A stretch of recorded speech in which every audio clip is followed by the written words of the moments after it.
पाकिस्तान पहुंचा तबाही के कगार पर, होने वाला है दिवालिया। क्या होगा अगर पाकिस्तान को दिवालिया घोषित कर दिया गया तो? इतने संकट में पहुंचने के बाद भी बाज नहीं आ रहा पाकिस्तान, एलओसी पर कर रहा है नापाक हरकत। दोस्तों, पाकिस्तान में हाहाकार के दौर की शुरुआत हो गई है। चारों तरफ खून खराबा हो रहा है। पाकिस्तान भारत से अलग होने के बाद अब सबसे बुरे दौर में पहुंच चुका है।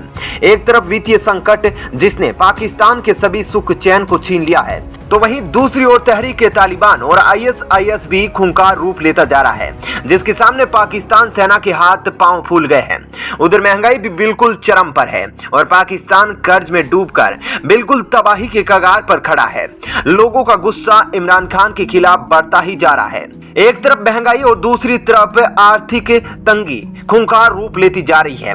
आतंकवादी संगठन के आगे पाकिस्तान के प्रधानमंत्री इमरान खान के पसीने छूट रहे हैं। पाकिस्तान बिल्कुल दिवालिया होने के कगार पर पहुंच चुका है। पाकिस्तान पर कर्ज का बोझ इतना बढ़ गया है कि इससे बाहर निकलना पाकिस्तान के लिए नामुमकिन हो रहा है। पाकिस्तान के वित्तीय मामलों की जांच agency federal board of revenue के पूर्व डायरेक्टर सैयद शब्बर जैदी ने कहा कि हालिया पाकिस्तान के राजकोषीय घाटे को देखें तो यह पाकिस्तान के दिवालिया होने का संकेत दे रहा है। सरकार का कहना है कि सब कुछ कंट्रोल में है, लेकिन यह पाकिस्तान के लोगों को गुमराह करने की बातें हैं। कप्तान इमरान खान पाकिस्तान के लोगों को बड़े बड़े सपने दिखाए थे, जिसकी हकीकत भी अब सामने आने लगी है। अंतर्राष्ट्रीय मुद्रा कोष IMF भी पाकिस्तान को फंड देने पर आशंका जाहिर कर रहा है और दूसरे देशों से भी कोई उम्मीद नहीं कर सकता है। पाकिस्तान पहले ही कई देशों से कर्ज ले चुका है और मौजूदा हालात भी पाकिस्तान को किसी बड़े कर्ज की जरूरत की ओर इशारा कर रहा है। पाकिस्तान में हालात ऐसे हैं कि कई देशों की कर्ज वापसी की मांग पर भी पाकिस्तान को दूसरे देशों से कर्ज लेकर ही अपना ऋण चुकाना पड़ रहा है।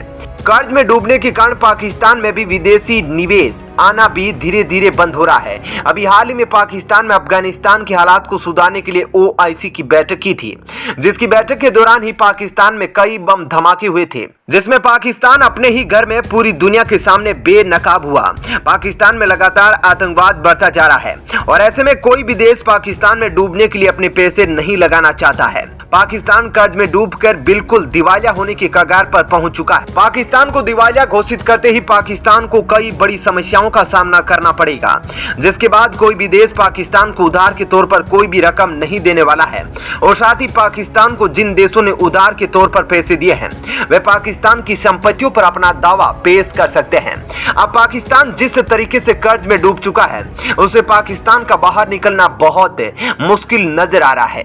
अब ऐसे में विदेशी कंपनियां पाकिस्तान के विदेश में बनी प्रॉपर्टी पर कब्जा कर सकती है। आपको बता दें, पाकिस्तान के पास अमेरिका के न्यूयॉर्क शहर में रूजवेल्ट होटल है। यह होटल बेहद ही आलीशान है, जिसमें कुल 1000 से ज्यादा कमरे हैं और साल 2015 तक इसकी अनुमानित कीमत $636 मिलियन थी।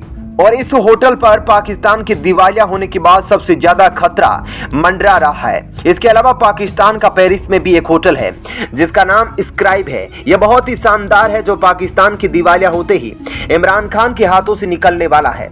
इतने बुरे दौर से गुजरने के बाद भी पाकिस्तान भारत के खिलाफ अपनी चाल चलना बंद नहीं करा है। भारत को LOC पर टक्कर देने की कई आजमाइश अपनाने की कोशिश कर रहा है। इसके चलते ही LOC बॉर्डर पर चीन के पदचिन्हों पर चलकर मॉडल विलेज का निर्माण करना चाह रहा है। ऐसी स्थिति में अगर भारत ने पाकिस्तान पर अटैक किया तो पाकिस्तान तो बिल्कुल तबाह हो जाएगा। पाकिस्तान में खाने के तो लाले पड़े हैं और पाकिस्तान के कप्तान बने बैठे इमरान खान भारत पर गोले दागने की तैयारी कर रहे हैं। पाकिस्तान LOC बॉर्डर पर कर रहा है मॉडल विलेज का निर्माण। दोस्तों, भारत पर दो खतरे तो हमेशा से ही मंडराते रहते हैं, एक चीन तो दूसरा पाकिस्तान।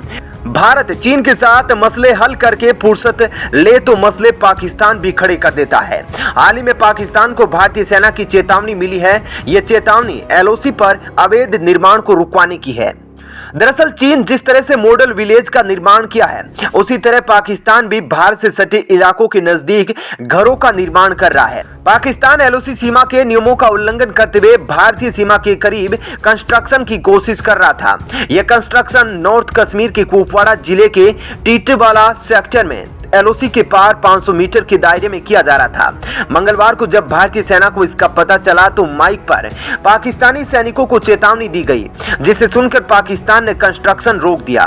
पाकिस्तान की यह हरकत एलओसी प्रोटोकॉल के खिलाफ है। इंडियन आर्मी को मंगलवार को पाकिस्तान के कंस्ट्रक्शन का पता चला। इसके बाद अधिकारियों ने इसे रोकने के लिए माइक पर चेतावनी दी। भारतीय सेना ने कहा, काम बंद नहीं किया तो गुजारिश नहीं करेंगे। भारतीय सेना के अफसरों ने माइक पर अनाउंस करते हुए कहा, इस कंस्ट्रक्शन को बंद कर दीजिए, आप हमारी बात नहीं सुनेंगे तो हमें आगे की कार्रवाई करनी पड़ेगी। प्रोटोकॉल के हिसाब से आप इस जगह पर कुछ नहीं बना सकते, इसलिए इस काम को आप बंद कर दीजिए। चीन के बाद अब पाकिस्तान भी भारतीय सीमा के करीब कंस्ट्रक्शन की कोशिश कर रहा था। यह कंस्ट्रक्शन नॉर्थ कश्मीर के कुपवाड़ा जिले के टीटवाल सेक्टर में एलओसी के पार 500 मीटर के दायरे में किया जा रहा था। मंगलवार को जब भारतीय सेना को इसका पता चला तो माइक पर पाकिस्तानी सैनिकों को चेतावनी दी गई, जिसे सुनकर पाकिस्तान ने कंस्ट्रक्शन रोक दिया। पाकिस्तान की यह हरकत एलओसी प्रोटोकॉल के खिलाफ है। आमतौर पर पहाड़ी इलाकों में पुलिया की मरम्मत करने के लिए मानवीय आधार पर दोनों देश आपसी सहमति से हल्का फुल्का कंस्ट्रक्शन करने देते हैं, लेकिन अगर पाकिस्तान ने बिना सूचना दिए कंस्ट्रक्शन की कोशिश की है तो यह गंभीर मामला है। ऐसे कंस्ट्रक्शन को अवैध निर्माण कहा जाएगा। मंगलवार को ही गांव वालों ने भारतीय सेना को पाकिस्तानी कंस्ट्रक्शन की जानकारी दी। इसके बाद अफसरों ने माइक पर पाकिस्तानियों को चेतावनी दी। कुपवाड़ा के एसएसपी युगल मनहास ने ऐलान किया कि पाकिस्तान ने टीटवाल सेक्टर में कुछ गैर कानूनी कंस्ट्रक्शन करने की कोशिश की। उन्होंने बताया कि एलओसी के 500 मीटर के अंदर कंस्ट्रक्शन नहीं किया जा सकता, लेकिन जैसे ही हमने आपत्ति जताई तो पाकिस्तान की तरफ से कंस्ट्रक्शन रोक दिया गया। सिक्योरिटी एक्सपर्ट और रिटायर्ड लेफ्टिनेंट जनरल सतीश दुआ ने भास्कर से बातचीत में कहा, प्रोटोकॉल के हिसाब से एलओसी के 500 मीटर के दायरे में कोई भी देश कंस्ट्रक्शन नहीं कर सकता है, लेकिन अगर एलओसी के पास ही कंस्ट्रक्शन हो रहा है तो यह पाकिस्तान की तरफ से अग्रेसिव मैसेजिंग हो सकती है। पिछले दिनों रिपोर्ट्स आई थी कि चीन ने फिर भारतीय सीमा से सटे इलाकों में कब्जा करना शुरू कर दिया है। नई सैटेलाइट इमेज से अरुणाचल प्रदेश में चीन के एक और गांव बसाने का खुलासा हुआ था। इसमें करीब 60 इमारतें होने का दावा किया गया था। सैटेलाइट इमेज के जरिए पता चला था कि अरुणाचल में चीन ने गाँव बसा दिया है, जिसमें 60 इमारतें हैं। सैटेलाइट इमेज के मुताबिक 2019 तक इस इलाके में एक भी एन्क्लेव नहीं था, लेकिन 2 साल बाद ही चीन ने कब्जा कर निर्माण कर दिया है। चीन इन घरों में सेना के जवानों और कम्युनिस्ट पार्टी के वफादार माने जाने वाले समर्थकों को बसाना चाहता है। ऐसा करके चीन भारत को सीमा पर जबरदस्त तरीके से घेरना चाहता है। इससे पहले भी अरुणाचल के एक हिस्से में चीनी सेना के कब्जे की जानकारी सामने आई थी और अब पाकिस्तान ने भी अवैध निर्माण करने की कोशिश की है, लेकिन भारतीय सेना की चेतावनी से पाकिस्तान ने अपने अवैध निर्माण को रोक दिया है। तो दोस्तों इस वीडियो में इतना ही, लेकिन अभी तक इस खबर को देख रहे हैं तो वीडियो को लाइक जरूर करें और पाकिस्तान के इस हाल के बारे में क्या कुछ विचार रखते हैं कमेंट में जरूर बताएं। और साथ ही आप इस चैनल को पहली बार देख रहे हैं तो चैनल को सब्सक्राइब जरूर कर लें।